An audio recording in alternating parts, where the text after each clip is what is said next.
This is a press release from the Commission on the Governance of the University of the West Indies, appointed by the Chancellor. It is customary for the Chancellor of the University of the West Indies to appoint a commission every 10 years to undertake a review of the governance and structure of the university, to identify ways in which the university can address challenges and institute the necessary changes to maintain its viability and standing as the premier regional tertiary educational institution in the Caribbean. On the 14th of December 2018, Chancellor Robert Bermudez appointed a commission headed by me, Sir Denis Byron, former President of the Caribbean Court of Justice. The other members of the commission included Mr. Richard Biles, Governor of the Central Bank of Jamaica, Ms. Angela Hamel-Smith, a judge of the Industrial Court of Trinidad and Tobago, Professor E. Nigel Harris, Vice Chancellor Emeritus of the University of the West Indies, Dr. Didicus Jules, Director General of the Organization of Eastern Caribbean States, and former Registrar of the CXC, and former Permanent Secretary for Education in Grenada and St. Lucia. Sir Elliot Motley, QC, distinguished jurist, former Attorney General of Bermuda, former President of the Court of Appeal of Belize, and former President of the Court of Appeal of the Turks and Caicos Islands. Mr. Darian Nareen, then President of the Intercampus Guild Council of the University of the West Indies. Dr. Beverly Pereira, distinguished legislative drafter and former University Counsel of the University of the West Indies. Mrs. Jacqueline Sharp,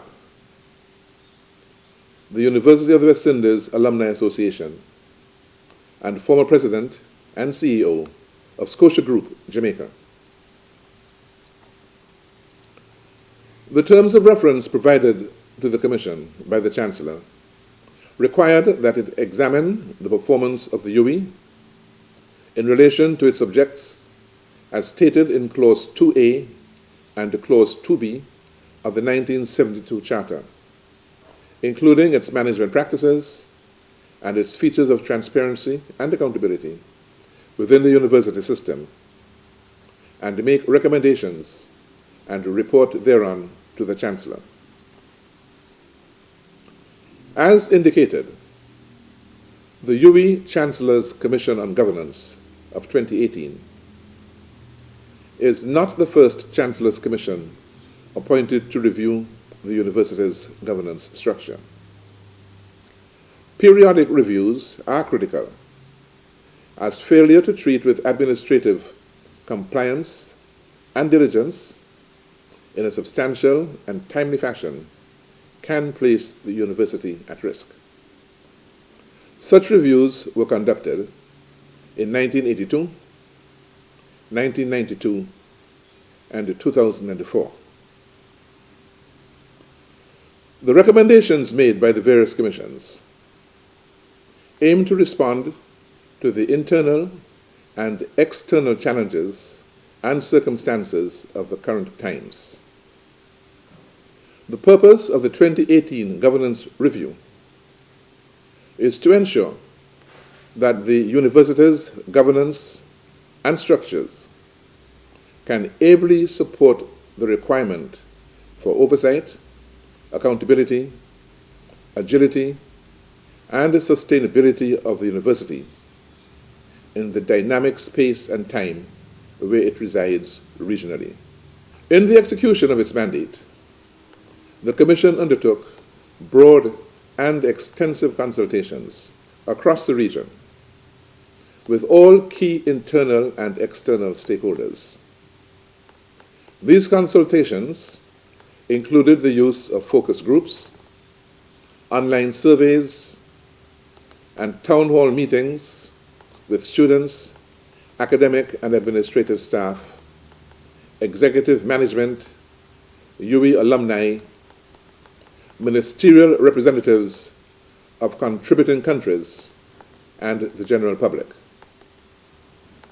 The Commission also read voluminously all the reports of previous commissions, as well as other institution reports of the UWI.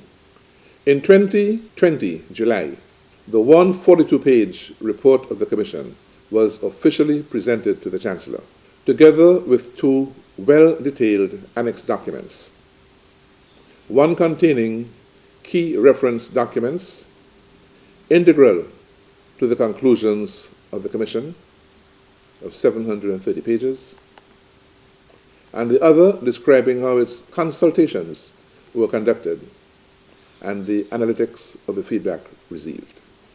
The UWI Chancellor's Commission 2018 report, including its annexes and the abbreviated PowerPoint version used for the presentation to the Council, were publicly released on the university's website and internally disseminated. It can be accessed at www.uwi.edu/Chancellor's Commission. Following the acceptance of the report by Chancellor Bermudez, the findings and recommendations of the Commission were presented to a virtual meeting of the University Council held in January 2021. Since the meeting of the Council, the Commission has noted with increasing concern what appears to be an orchestrated campaign that in the first instance has conflated its findings and recommendations with matters relating to the tenure of the Vice-Chancellor, and has proceeded to impute improper motives to our work that are neither reflective of the terms of reference nor the conclusions of our work. It is evident that time has not been taken to carefully and objectively read the report of the Commission itself, and it appears that some persons are selectively taking issues with conclusions that have been consequently distorted. Some of the structural and systemic governance issues identified in the report have existed and remain unchanged for a while and did not originate with anyone in the current administrative system. The Commission has recommended changes in inefficient systems and processes that predate the current administration, and is therefore not seeking to target any individuals. It should be emphatically stated that the recommendations of the Commission specifically state that the central features of the UWI's academic governance are consistent with internationally accepted standards. The recommendations are aimed at strengthening administrative governance structures and buttressing the financial sustainability of the university at a time when regional governments and working people face deep financial constraints. A careful reading of the recommendations with respect to the financing formulas would show that the Commission explored recommendations and ratios that have emerged from within the academy itself. Further, using these said ratios, the report proposes mechanisms to lessen the impact of such changes on persons who might not otherwise be able to afford a university education. Further problems identified in governance included the lack of performance of Council in its own oversight of the university's operations, and there are recommendations to address this and other issues that will mitigate conflict of commitment and conflict of interest across the university's operations. At no time has the Chancellor engaged with the Commission or sought to direct its work in any manner other than by his provision of the terms of reference on the appointment of the Commission.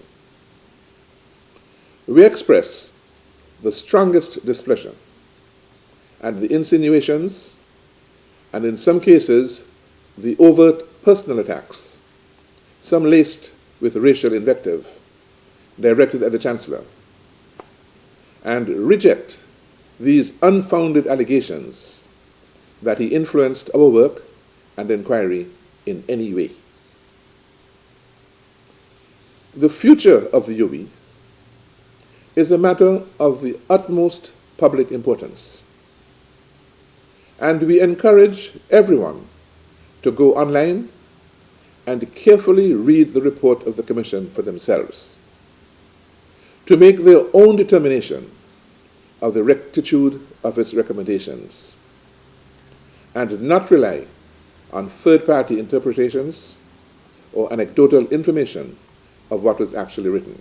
The Commission welcomes the public scrutiny and debate that its conclusions and recommendations have generated, but urges that this discussion be conducted in a sober, depersonalized manner that focuses on the institution, its sustainability, and what is required, not simply to assure its survival, but its resilience in a world that has become extraordinarily volatile, uncertain, complex, and ambiguous.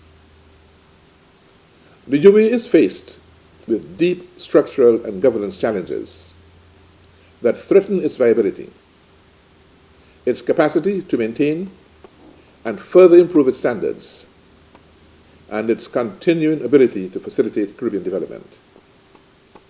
In such a context, only the most rigorous, unsentimental analysis of the strengths and weaknesses of the UBI can ensure that the light rising from the west is not extinguished. Thank you.